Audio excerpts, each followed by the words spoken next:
Sejarah seringkali dianggap membosankan, hanya deretan angka dan nama yang mati. Tapi di sini, kita percaya bahwa setiap puing runtuhan menyimpan nyawa.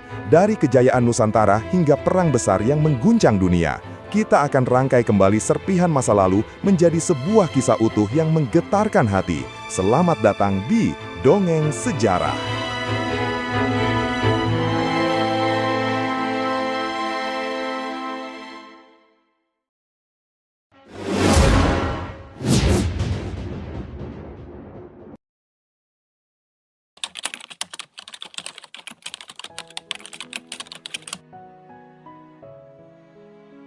Sobat Dongeng Sejarah, lupakan sejenak tentang Sultan dan Jenderal. Ini adalah kisah tentang seorang guru, seorang yang dijuluki Raja Jawa tanpa mahkota, yang memimpin jutaan rakyat dan membesarkan 3 pemuda yang kelak menjadi arsitek sekaligus pengkhianat terbesar dari negara ini. Dia adalah Haji Omar Said Cokro Aminoto. Kekuatan Cokro Aminoto terletak di Gang Peneleh, Surabaya. Di ruang tamu rumahnya yang sederhana, beliau mendidik 3 ideologi yang paling bertentangan di Nusantara. 3 pemuda itu makan dari piring yang sama, berbagi kamar yang sempit, dan berdiskusi hingga fajar menyingsing. Soekarno, sang orator nasionalis. Musso, sang komunis garis keras. Kartosuwiryo, sang idealis negara Islam. Cokro Aminoto memberi mereka ilmu dan cinta. Namun beliau meninggal sebelum melihat benih-benih yang ia tanam itu tumbuh menjadi pohon-pohon besar yang saling menghantam.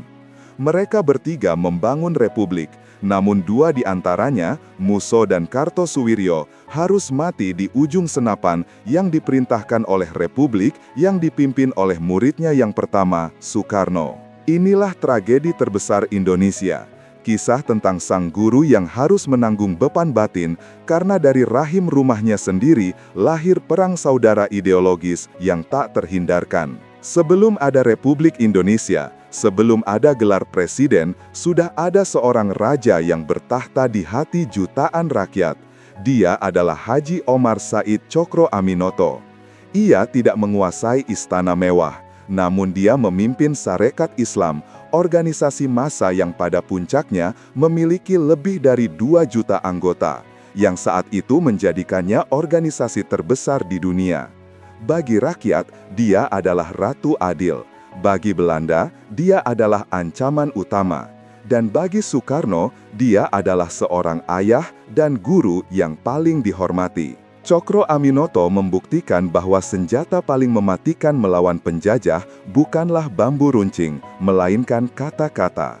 Ia adalah orator ulung yang mampu menghipnotis ribuan massa di lapangan terbuka. Di saat pemimpin lain bicara pelan dan tertutup, Cokro Aminoto lantang menyerukan perlawanan. Di tubuhnya mengalir darah bangsawan, Raden Mas, namun ia memilih berjuang di tengah rakyat jelata. Ia memadukan semangat Islam yang membara dengan ideologi pergerakan modern, menjadikannya musuh yang cerdas bagi Belanda. Namun, warisan terbesar Cokro Aminoto bukanlah pidato-pidatonya yang memukau, melainkan rumah indekosnya yang sederhana di Gang Peneleh, Surabaya. Rumah itu bukanlah rumah biasa. Ia menjadi dapur ideologi, tempat segala macam pemikiran politik, dari kanan hingga kiri, bergolak dan diaduk menjadi satu. Cokro Aminoto mengambil anak-anak muda yang cerdas dari seluruh Hindia Belanda, menampungnya, mendidiknya, dan membiarkan mereka berdiskusi sengit di meja makanannya. Di bawah atap rumah itu terjadi ironi sejarah yang tak tertandingi. Tidur, makan, dan berdebat di ruang tamu yang sama, ada 3 pemuda yang kelak menjadi arsitek dan sekaligus musuh bebuyutan ideologi bangsa ini. Pertama, Soekarno, sang pemuda yang kelak menjadi proklamator nasionalis. Kedua, Musso, pemuda komunis yang kelak memimpin pemberontakan Madiun. Dan ketiga, Kartosuwiryo, pemuda Islamis yang kelak memproklamasikan DITII.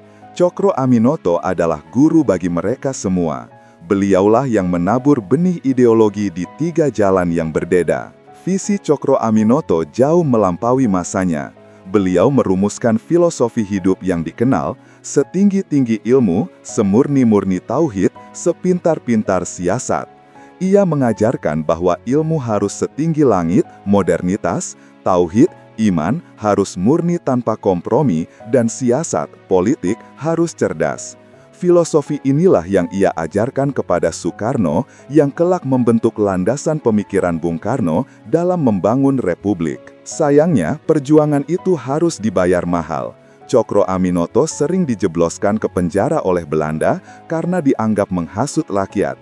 Di masa-masa inilah, tanpa kehadiran Cokro Aminoto, Sarekat Islam terpecah.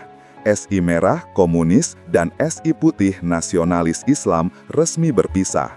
Membuktikan bahwa hanya karisma dan kearifan Cokro Aminotolah yang mampu menahan perpecahan ideologis bangsa. Meskipun Sarekat Islam akhirnya terpecah dan kekuasaannya memudar, warisan Cokro Aminoto tetap abadi.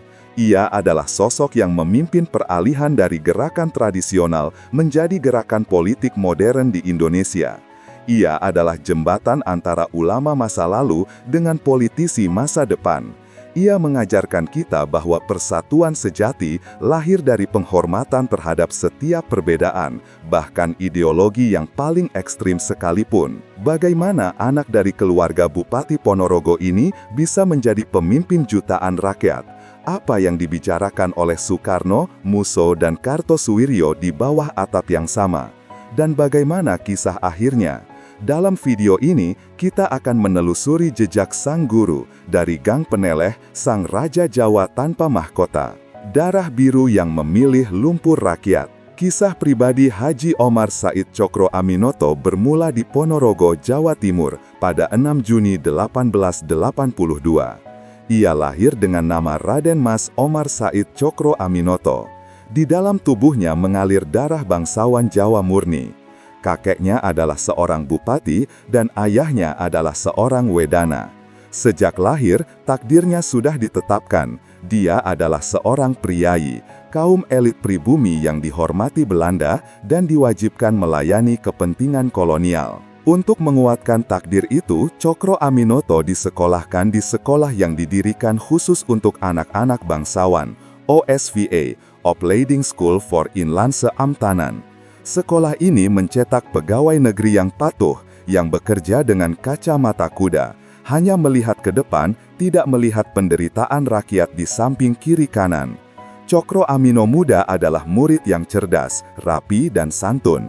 Ia lulus dari OSVA, siap menjadi roda penggerak birokrasi kolonial. Setelah lulus, Cokro Aminoto ditempatkan sebagai juru tulis di kantor residen Ngawi, Jawa Timur.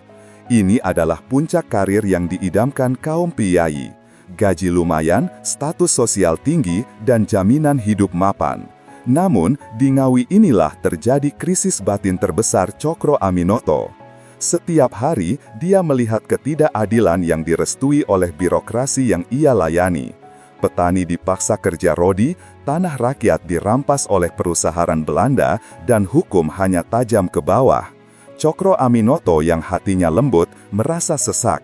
Ia harus bekerja, mencatat dan menandatangani dokumen yang merugikan bangsanya sendiri. Ia merasa menjadi priyayi boneka. Hanya dalam 3 tahun, Cokro Aminoto mengambil keputusan radikal yang mengejutkan seluruh keluarganya. Dia mengundurkan diri, melepaskan status bangsawan yang dijamin Belanda, meninggalkan gaji besar, dan melempar karir mapan itu ke tempat sampah. Dia memilih berontak terhadap takdir yang telah diaturkan kolonial. Tahun 1907, Cokro Aminoto meninggalkan kemapanan Ponorogo dan Ngawi dan pindah ke kota industri yang ramai, Surabaya. Di Surabaya, dia tidak lagi disebut Raden Mas. Dia bergaul dengan kaum buruh, bertemu dengan pedagang, dan melihat kehidupan yang sebenarnya.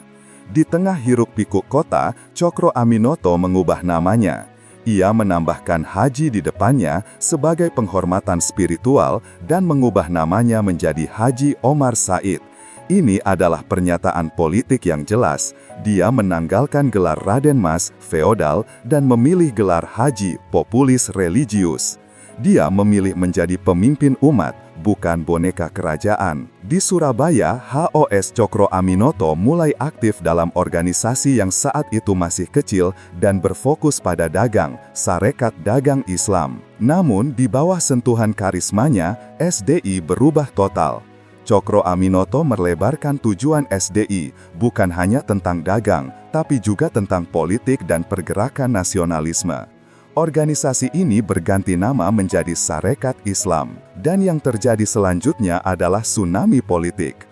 Rakyat jelata yang merasa diwakili oleh sosok priai yang memilih membela mereka berbondong-bondong bergabung. Dalam waktu singkat, jutaan petani, buruh, dan pedagang masuk menjadi anggota SI. Cokro Aminoto, yang dulu berteriak pada tembok kamarnya di Ngawi, kini berdiri di podium memimpin organisasi massa terbesar di dunia. Dia adalah Raja Jawa tanpa mahkota yang sesungguhnya. Dan di tengah kejayaan organisasinya, Cokro Aminoto mendirikan rumahnya di Gang Peneleh yang sederhana. Rumah itu bukan sekedar tempat tinggal. Rumah ini adalah pusat pergerakan, sebuah markas tempat ia mendidik para pemuda terbaik. Cokro Aminoto membuka rumahnya lebar-lebar. Dia mengizinkan pemuda-pemuda cerdas dari berbagai latar belakang untuk indekos dan berdiskusi di sana. Di bawah atap rumah itu, dia mendidik 3 pemuda yang kelak menjadi tokoh penentu nasib bangsa sekaligus musuh bebuyutan satu sama lain. Soekarno, sang nasionalis; Musso, sang komunis; Kartosuwiryo, sang Islamis. Cokro Aminoto memberi mereka makan, ilmu, dan panggung untuk berdebat. Dia adalah guru yang puncak kejayaan dan perpecahan sang raksasa. Di bawah kepemimpinan karismatik HOS Cokro Aminoto, Sarekat Islam SI meledak menjadi gerakan massa yang belum pernah dilihat sebelumnya. Dalam beberapa tahun saja, anggotanya melampaui 2 juta orang. Jumlah ini melampaui jumlah tentara Belanda dan semua pegawai kolonial jika digabungkan. SI bukan lagi organisasi dagang kecil. SI adalah kekuatan politik. Cokro Aminoto dijuluki The Grootste Leider van het Indische Volk, pemimpin terbesar rakyat Hindia. Setiap rapat akbar SI, lapangan dipenuhi lautan manusia. Massa bersorak, memuja. Cokro Aminoto dengan pakaian necis dan peci hitamnya berdiri di podium dengan aura seorang raja yang sebenarnya. Beliau mengobarkan semangat rakyat. Kita tidak minta kemerdekaan, kita rebut. Belanda panik. Mereka sadar mereka tidak lagi berhadapan dengan sekelompok bangsawan yang mengeluh, tapi dengan rakyat jelata yang terorganisir rapi. Sayangnya, di dalam tubuh SI yang raksasa itu sudah ada kanker yang tumbuh perlahan. Kelompok Indische Sosiaal-Demokratische Vereniging (ISDV) yang berhaluan komunis, kelak menjadi PKI, melihat SI sebagai target empuk untuk disusupi. Semaun dan Darsono, 2 murid Cokro Aminoto sendiri yang indekos di Gang Peneleh, menjadi ujung tombak penyusupan ini. Mereka menggunakan SI untuk menyebarkan ajaran Marxisme, mencoba membelokkan SI dari jalur Islam dan nasionalis menjadi jalur perjuangan kelas yang ateis. SI terbelah menjadi 2, SI putih, pro Cokro Aminoto, berbasis agama dan nasionalis, dan SI merah, pro komunis berbasis Semarang. Cokro Aminoto sangat berduka. Konflik ini adalah pengkhianatan ideologis dari anak didiknya sendiri. Rumah Gang Peneleh yang dulu menjadi tempat tidur bersama, kini menjadi markas perpecahan. Pertarungan ini memuncak dalam Muktamar Sarekat Islam tahun 1921. Suasana muktamar sangat tegang dan penuh teriakan. Ini adalah showdown yang menentukan nasib pergerakan nasional. Semaun dan Darsono maju ke podium. Mereka menyerang Cokro Aminoto, menuduhnya lamban, feodal, dan terlalu religius. Mereka mengutip Karl Marx, menyerukan revolusi proletariat. Cokro Aminoto dan H. Agus Salim menghadapi serangan itu dengan kecerdasan. Cokro Aminoto tidak menyerang balik dengan cacian, melainkan dengan logika. Beliau mengingatkan massa bahwa Islam adalah fondasi yang menyatukan mereka, bukan ideologi asing yang memecah belah mereka. Cokro Aminoto dengan lantang mengatakan bahwa ideologi komunis itu bertentangan dengan fitrah orang Indonesia yang religius. Untuk menyelamatkan Sarekat Islam dari kehancuran internal, Cokro Aminoto mengambil langkah radikal atas saran H. Agus Salim. Disiplin partai. Dibuatlah aturan yang melarang anggota Sarekat Islam menjadi anggota partai lain, terutama ISDV PKI. Ini adalah pedang bermata dua, memotong penyakit, tapi juga kehilangan anggota. Pada akhirnya, Cokro Aminoto harus memilih. Ia memilih keutuhan ideologi. Semaun, Darsono, dan pengikutnya yang memilih setia pada komunis secara resmi dikeluarkan dari Sarekat Islam. Momen ini sangat menyakitkan. Ini bukan hanya perpecahan organisasi, ini adalah perpecahan keluarga di Gang Peneleh. Tapi keputusan ini menyelamatkan Islam sebagai fondasi utama pergerakan yang kelak diwarisi oleh Soekarno dalam konsep marhaenisme yang religius. Belanda melihat perpecahan di Sarekat Islam sebagai kesempatan emas. Mereka tahu Cokro Aminoto adalah jantung perlawanan. Pada tahun 1922, Cokro Aminoto ditangkap dengan tuduhan palsu, menghasut dan mendalangi kerusuhan. Belanda ingin menyingkirkan Cokro Aminoto dari Surabaya agar api revolusi tidak menyala lagi. Di dalam penjara, Cokro Aminoto, sang Raja Jawa yang agung, diperlakukan seperti kriminal biasa. Namun, di balik jeruji besi, beliau menggunakan waktunya untuk merenung dan menulis. Setelah dibebaskan, Cokro Aminoto kembali berjuang, namun kekuatannya telah berkurang. Sarekat Islam sudah terpecah. Namun, warisan yang ia tinggalkan, semangat kebangsaan dan ideologi yang ia tanam pada pemuda-pemuda di Gang Peneleh sudah terlalu besar untuk dibungkam. Api sudah dipindahkan ke tangan Soekarno. Tugas Cokro Aminoto sebagai guru bangsa telah selesai. Pelukan perpisahan di ujung usia. Di tahun-tahun terakhirnya, Cokro Aminoto sering merenung. Ia adalah seorang yang realistis. Ia tahu penyakit di tubuhnya tidak bisa dilawan, waktunya terbatas. Satu-satunya hal yang ia sesali adalah perpecahan ideologis yang terjadi di Gang Peneleh. Ia tidak sempat bertemu lagi dengan Musso dan Semaun yang telah lama diasingkan oleh Belanda. Musso berada di Moskow atau Eropa. Kerinduan Cokro Aminoto terhadap kedua muridnya yang memilih jalan komunis itu hanyalah sebatas surat-surat lama. Ia hanya bisa melihat foto Musso dan Kartosuwiryo muda, dua pemuda yang dulu makan satu piring di rumahnya, kini menjadi musuh ideologi yang tak bisa didamaikan. Di tahun 1933, setelah Soekarno dibebaskan dari penjara Sukamiskin, Cokro Aminoto memiliki kesempatan terakhir untuk memeluk anak angkatnya itu. Pertemuan itu sangat emosional. Soekarno, sang raja podium, datang dengan penuh hormat. Tubuh Cokro Aminoto yang kurus memeluk erat Soekarno yang gagah. Cokro Aminoto menyerahkan tongkat estafet perjuangan kepada Soekarno dengan berpesan, agar Soekarno berhati-hati, agar ia tidak mengulangi kesalahan yang sama, terlalu radikal hingga dipenjara. Namun, takdir sekali lagi mempermainkan mereka. Tak lama setelah pertemuan itu, Soekarno kembali ditangkap dan diasingkan ke Ende Flores. Saat mendengar kabar penangkapan Soekarno, Cokro Aminoto hanya bisa menghela nafas panjang. Ia tahu penderitaan sang putra Fajar masih panjang. Pertemuan dengan Kartosuwiryo juga menyisakan kepahitan. Kartosuwiryo adalah murid yang setia secara personal, namun di tahun 1930-an, ideologinya sudah sangat condong pada pembentukan negara Islam murni. Cokro Aminoto adalah seorang ulama, tapi beliau menjunjung tinggi persatuan kebangsaan. Ia melihat api fanatisme yang mulai menyala di mata Kartosuwiryo. Cokro Aminoto mencoba menasehati dan mengingatkan akan pentingnya filosofi, setinggi-tinggi ilmu, semurni-murni tauhid, sepintar-pintar siasat. Ia mengajarkan bahwa tauhid harus murni, tapi siasat harus luas dan tidak memecah belah bangsa. Namun, Kartosuwiryo yang terlanjur keras hati memilih jalan yang berbeda.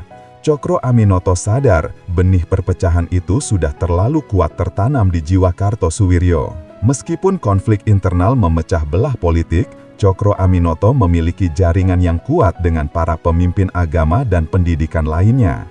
Ia sangat dekat dengan pendiri NU, KH Hasyim Asy'ari, dan pendiri pendidikan modern, Ki Hajar Dewantara. Pertemuan-pertemuan ini sering terjadi di Yogyakarta atau Jawa Timur. Mereka berdiskusi tentang strategi melawan Belanda. Cokro Aminoto, Hasyim Asy'ari, dan Ki Hajar Dewantara adalah trio pencerah bangsa. Saling menghormati, saling mengkritik, namun bersatu dalam cita-cita memerdekakan Indonesia. Mereka memastikan bahwa ketika generasi mereka sudah tiada, dasar-dasar negara ini akan tetap dijaga oleh ulama dan pendidik yang kuat. Di akhir hidupnya, Cokro Aminoto melakukan pelepasan diri dari segala urusan duniawi. Ia menjual rumahnya, ia membagikan sisa hartanya kepada anak-anaknya. Ia menolak tawaran kemewahan untuk mendapatkan pengobatan terbaik. Ia memilih menghabiskan hari-hari terakhirnya dengan sederhana, kembali menjadi seorang muslim yang fokus pada ibadah. Ia pergi dengan damai, meninggalkan semua perdebatan politik. Ia telah menabur benih, dan ia tahu benih yang ia tanam di hati Soekarno kelak akan menjadi pohon besar yang menaungi republik ini. 3 jalan, 2 yang hilang, dan 1 pusara. Setelah segala guncangan politik dan perpecahan, tubuh HOS Cokro Aminoto yang rikih akhirnya menyerah. Ia wafat di Yogyakarta pada 7 Desember 1934, di usia 52 tahun. Kabar duka itu menyebar cepat. Rakyat yang dulu memujanya di rapat-rapat akbar, kini menangisinya dalam diam. Walaupun ia tidak menjabat apapun, ia tetap adalah Raja Jawa tanpa mahkota bagi mereka. Namun, di tengah kesedihan itu, muncul ironi yang sangat menyakitkan. Siapa yang hadir di pusara sang guru, dan siapa yang tidak bisa datang. Pada hari pemakamannya, terjadi simbolisasi yang sangat mendalam mengenai takdir republik. Dari 3 murid ideologisnya di Gang Peneleh, hanya 1 yang hadir. Soekarno tidak hadir. Beliau saat itu sedang diasingkan oleh Belanda di Ende Flores. Jauh di Pulau Sepi, Soekarno hanya bisa berduka sendirian menatap ombak. Beliau tidak diizinkan pulang. Ketiadaan Soekarno adalah simbol kekejaman kolonial. Musso tidak hadir. Beliau berada di Uni Soviet atau Eropa dalam pelarian dan pengasingan ideologis. Ketiadaan Musso adalah simbol perpecahan ideologis. Kartosuwiryo hadir. Beliau adalah sosok sentral dalam pemakaman. Setia, religius, dan melayani gurunya hingga nafas terakhir. Sobat Dongeng Sejarah, kisah Cokro Aminoto adalah dongeng yang mengajarkan kita betapa mahal dan tragisnya sebuah ideologi. Ia meninggalkan warisan yang lebih besar daripada kekuasaan. Jika hati kalian tersentuh oleh kisah tragis di balik rumah Gang Peneleh ini, di mana 3 sahabat terpaksa berpisah karena cita-cita, berikan like pada video ini sebagai tanda terima kasih kita kepada sang guru. Dan coba renungkan, jika Cokro Aminoto masih hidup pada tahun 1948, mampukah ia mendamaikan Musso dan Soekarno? Tuliskan analisis terbaik kalian di kolom komentar. Jangan biarkan kisah-kisah akar bangsa ini hilang. Dukung terus channel Dongeng Sejarah dengan cara subscribe dan nyalakan loncengnya. Mari kita terus mendongengkan kebenaran, satu bab sejarah pada satu waktu. Sampai jumpa di kisah berikutnya.